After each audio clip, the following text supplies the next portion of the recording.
شما را هم چو عاصی زنده گوراندند، شما را هم چو برونا زنده سوزاندند، شما را هم خفه کردند، افشردند، آزردند، شما را هم به زیر دارها بردند، شما را هم چو یک قانون شکن کشتند، شما را هم چو بلواگر، چو یغماگر، چو عصیانگر، چو ویرانگر بسا بیرحم پراندند.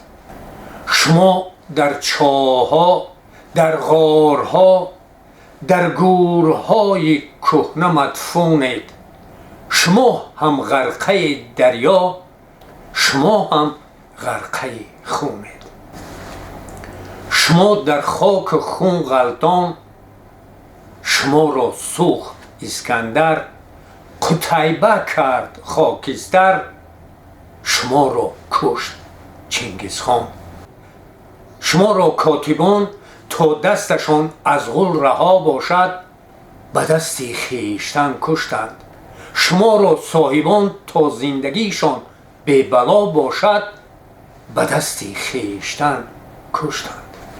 شما را همچو خیشته در تن دیوار قصر و معبد فرهنگ، ز طاق آشیان علم و دانش جاهلان کندند. به دنیای فراموشی شما را دور افکندند، ولیکن مادر آن شاعران غیب زنده است، ولیکن مادران آن بخردان جاویدان زنده است، که تا دنیا بود آبستن امروز آینده است، ولیکن چشمه های فکرت و فطرت ز پستان سفید مادر تاجیک نخشکیده است، ولیکن خلق با افکار نورانی به زیر آسمان با گردش چرخ زمان زنده است. کنون دانش پسندان چو غمجویان شما را از همه کنج و کنار دهر می جویند. کنون صراف ها گوهرشناسان سخن هر دم شما را از خزان و از بهار دهر می جویند. دریغا شما چون صاحبان خویش همه بودید یکتای، همه بودید تنهای. شما هم عسکری بودید بس رزماوری کردید، شما هم صفدری بودید الحق صفدری کردید.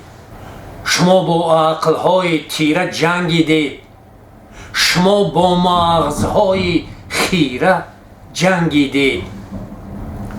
شما با ظلم کوران زمان خویش، شما با بغض و ناانصافی خوانندگان خویش چه جنگی بی امان کردید که آخر قهرمان مردید.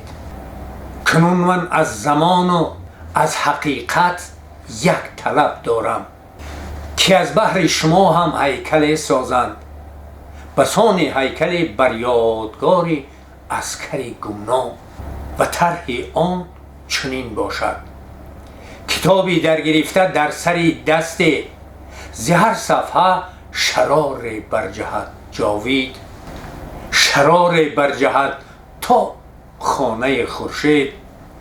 شما هم بس که مشعل بوده اید اندر زمان خویش، که با نور شما می جست انسان جهان خویش.